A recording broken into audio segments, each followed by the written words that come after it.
The Aurora Borealis. What is the Aurora Borealis?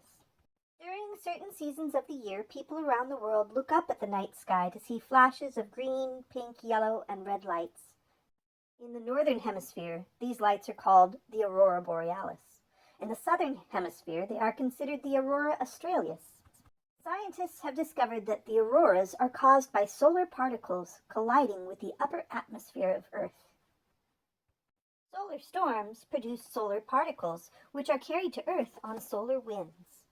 The bigger the storm, the more particles. The more particles that reach the atmosphere of Earth, the more visible the auroras are to people around the world. Throughout time and history, through stories and myths, people have tried to explain and make sense of these shimmering, shining patterns.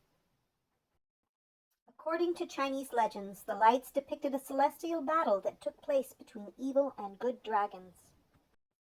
It was the Aurora Australis that Aboriginal Australians were more familiar with, and they watched in awe as their gods danced overhead. In Finnish Lapland, the Sami believed that whales emitted water spumes, which created the lights. There is a beautiful myth in Finland that Arctic foxes produced the aurora when their large furry tails brushed against the mountains. These fire foxes created sparks that lit up the sky. In North American Makah Indian history, the lights were thought to be fires that were built by dwarves to boil whale blubber in the far north.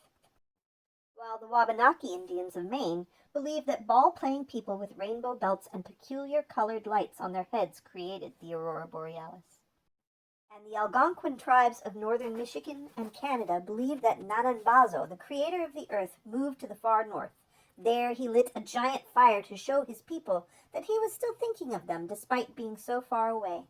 The auroras were believed to be a reflection of that fire. The Menominee Indians of Wisconsin believed that giants fished at night in the north, creating lights with their torches. They believed that it was these lights that caused the Aurora Borealis to appear.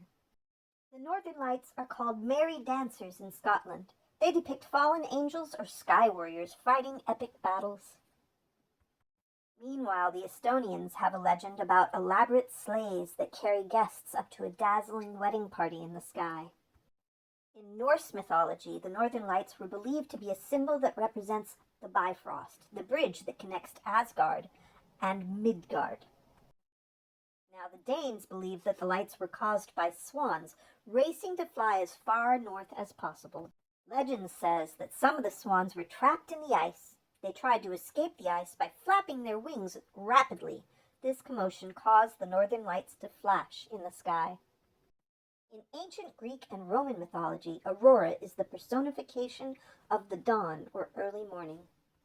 According to myth, Aurora would race across the sky in her chariot to alert her brother, the sun, and her sister, the moon, that a new day had begun. One thing is certain, no matter what magical tale that you enjoy, the northern lights were significant and of great importance to ancient societies. No matter the message that they carried, the lights were as magical and revered then as they are today.